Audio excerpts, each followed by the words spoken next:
So thanks for joining me tonight in Easy Watercolour Landscape Tutorial 3. We're just going to be doing something very, very simple tonight, which is painting a waterfall onto watercolour paper. I'm using Arches Watercolour 300 GSM paper here, and we're just going to make this very quick and simple. So the first thing to do is to just tilt the page up and wet it. So I'm going to choose to have the top of the waterfall here, okay? So I'm just going to wet the page here. And you could have a slight amount of pigment in the water if you wanted to be able to see, and I'm going to wet all the way down.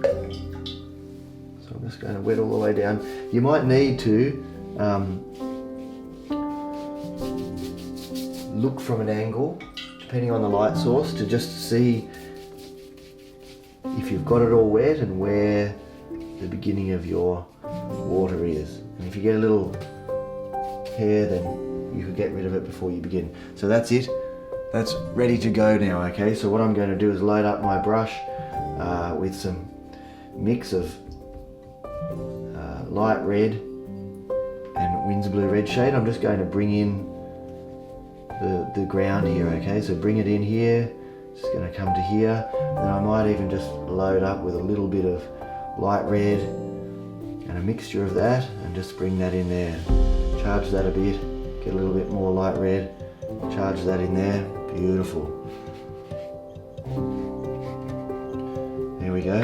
So that's good to go now, and then all I'm going to do is just use the spray bottle here to just spray. I can spray down here too, but where I want the waterfall to go is down here.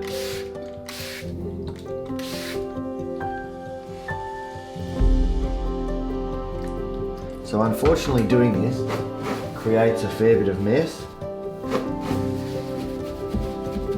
We have something there to mop it up. And what you'll find is the water will start coming in on your waterfall. Obviously I shouldn't try not to exclude the light too much here, sorry about that. Sometimes you need to just keep wetting it a bit to let that water run.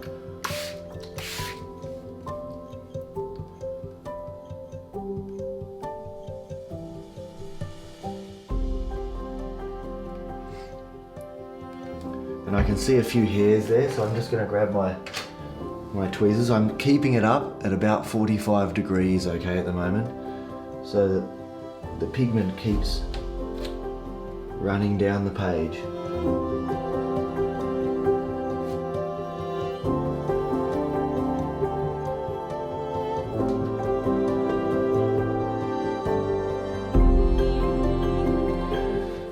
Valuable thing, these pair of tweezers, really.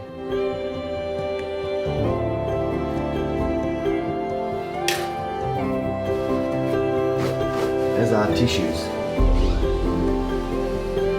So what you don't want is water heading back up the page or coming in from the sides.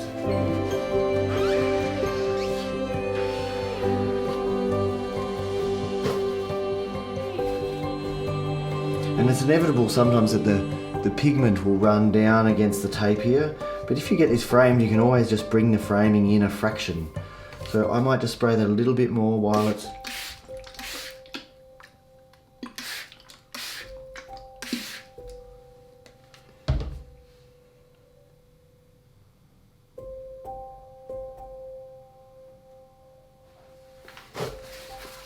and of course I could trail a tissue down, but the risk you have with trailing a tissue down is to start producing too much man-made marks that won't really look beautiful and watery. I don't know if that's a technical term or not, but so I'm just waiting for some more water, because what I want to do is put this down flat and then have it all just run back up. So what I can do is I'll hold it in position like this, or the other thing you could do is just get something like this tissue box, put it underneath and then let go. And that way then it's still on an angle things are going to keep moving down the page. If I see any other hairs, which I found one, I can get them out much more easily than when I'm trying to hang on to the page at the same time. Lovely. So you could use any colour combinations. Obviously this has gone a little bit muddy in places, but that's okay. You could use any colours you wanted, and I'm just going to dry it quickly now.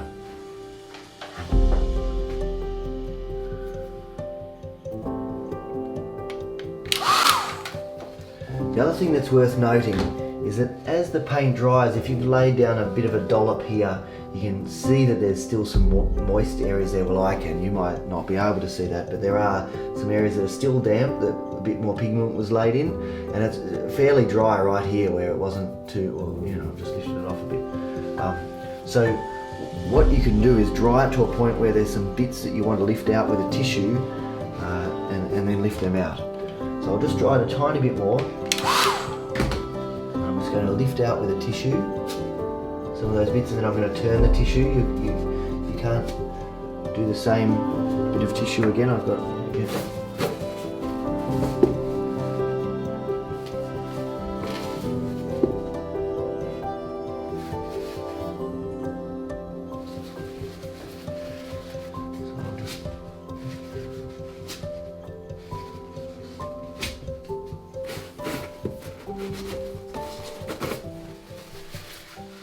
sorry about that, it's not very stable, is it? I'm just lifting out some lights, always turning. And it just, I suppose, gives a bit of texture, which you could choose to do or not to do. I'll just finish drying it now, and we'll go from there. Okay, so what I'm going to do now is just lift out some lights. So I've got some 3M. There we go. I've got some 3M tape there that I'm going to use. And all I'm going to do is just decide where I want the water to be, where the waterfall is coming into. And then I put this tape down, push it down. Hopefully I didn't push it down too far just then, because I wasn't thinking.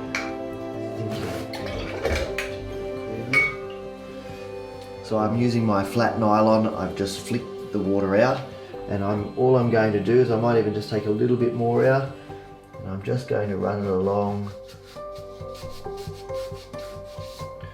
there, and then I'm just going to do a brush stroke, and then I'm going to lift out lights. And again, always turning the tissue. And because there's not a huge amount of strength of pigment there, and I didn't use completely clean water. That's another thing, that when you're doing this, you really want to use completely clean water. So what I'm going to do now is use the hairdryer to just dry this paper off as I take this tape off.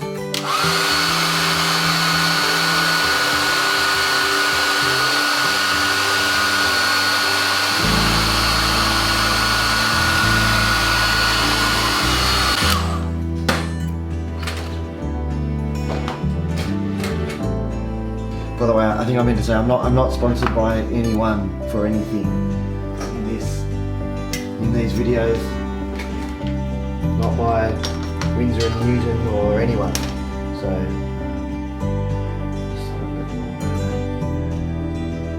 So I'm just going to use a razor blade and my metal ruler to just help bring it back to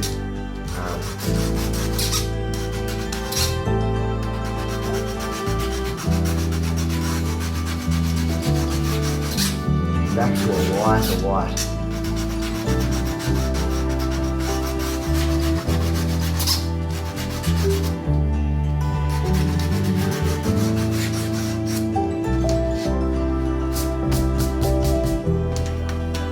So the next thing I'm going to do is just bring in some birds, and if I was going to do this, I'd be practicing somewhere first to make sure that I had do it the right way. But for this one, I'll just see how I go. It's just an exercise, so we'll just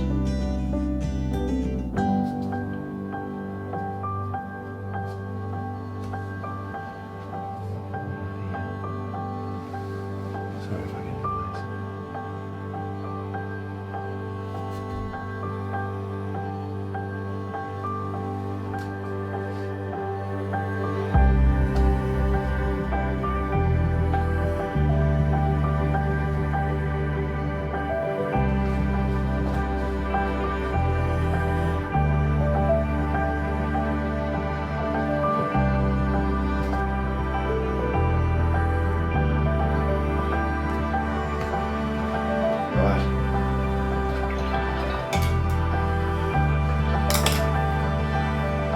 Dry that again.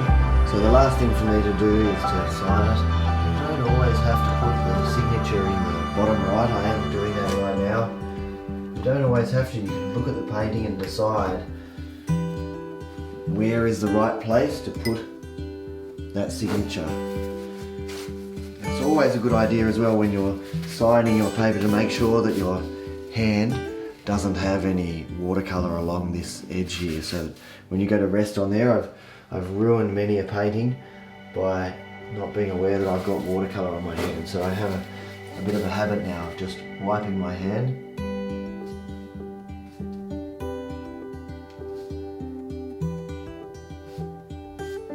So that's the end of this painting. Very easy processes actually. Once you get used to them, very easy processes with beautiful, soft, profound effects. So thanks for joining me tonight for Easy Watercolour Landscape Tutorial 3. Hopefully this was really interesting to you. I know the first time I saw watercolour behave like this on a page, I just found it incredible. You can just represent nature, but get the painting to paint the painting for you. It's just a beautiful thing. So if you enjoyed this painting process, then let me know in the comments below. And of course, if you need any information about this, most of it should be in the description below, but if you still have more questions, then feel free to ask and I'll answer as soon as I can. So thanks for joining me tonight. So if you want to know about the weekly videos that I produce, then press the subscribe button and then press the bell button. And you'll be notified every week when I produce each video. Thanks for joining me, and I really want to thank my subscribers. I really appreciate it. And if anyone ever has any questions, then feel free to ask and I'll help out to the best of my ability. And thanks for joining me tonight, and I'll see you soon. Bye.